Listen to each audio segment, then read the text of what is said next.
My mob is a Watchabolic mob on my great-great-grandfather's side. They're down at Kimbulla.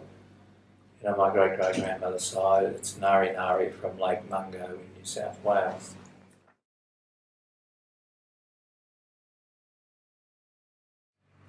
45 minutes out of Auckland before we landed, there was a welcome to New Zealand by the Māori people come up on the screen. And it took me back a bit. I thought, wow, this is great. And they were talking in language and then they were talking in English. And, welcomed us and all that stuff. And then actually landing and coming through the airport, there's obviously a visible presence of Maori culture and art and things like that. Actually getting into a taxi, Maori taxi driver, looking at streets and the scene that's done in strange names, but it was obviously Maori language, and it was obvious everywhere. And I suppose later on, when I settled into my room and turned on the TV, the news was being read in language, so that was really amazing experience. And I thought, well, we need something like that in Australia because we're not that advanced in terms of what the Maori people do over there.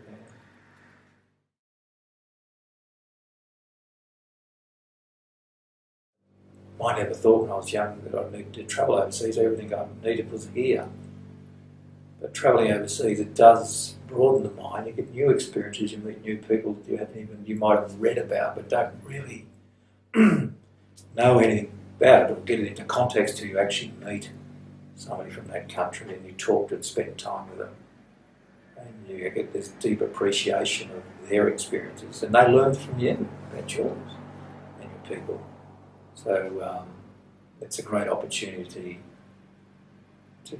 Everybody has a responsibility to continually to re-educate themselves about what's going on around them, whether it's the international community or local community or national politics or what a community is wanting to do and stuff like that. So it's always, the minute you start, the time you stop learning, I suggest is the time you stop contributing as a human being.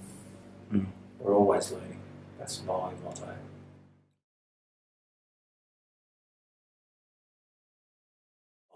We can certainly exhibit our culture, and the language is different, of course. You have to be mindful of my comments I said earlier that the greatest disappointment thing myself was I didn't spend some time researching and learning the language before I went to not only New Zealand but Albuquerque and meeting all those different groups from Canada and America. And certainly that's one of my things, and if I travel again in the future I will spend some time so at least I can communicate more effectively and learn so much more from the people in those countries.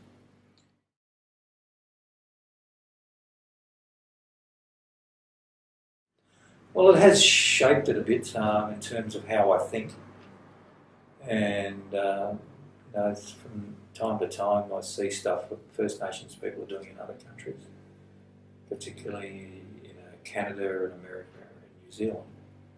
And because in my role at Victoria University, I get asked to provide advice on a whole range of topics around Indigenous affairs, or Aboriginal affairs as I call it.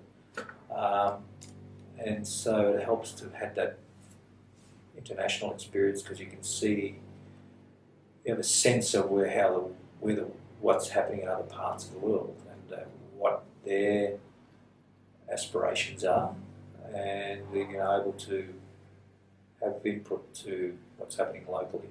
So it's been a great experience. I mean, there was one, actually I knocked back a trip to the United Nations in New York in 2004, but I couldn't go because my son was about to be born.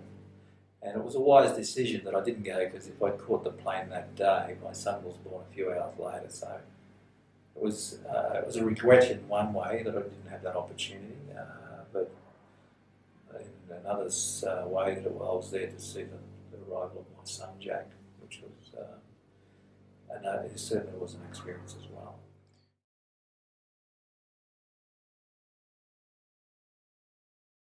I'd just like to reiterate that, if you have an opportunity to contribute, whether it's locally or overseas, by all means, don't be hesitant. If you think you can afford the time to go off and do it, you should do it, because the rewards are endless, and their experience will set you up for the future in terms of how you view the rest of the world.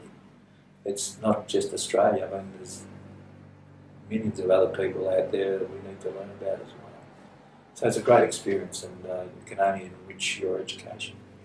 So, yeah, thanks very much for allowing me to be interviewed today.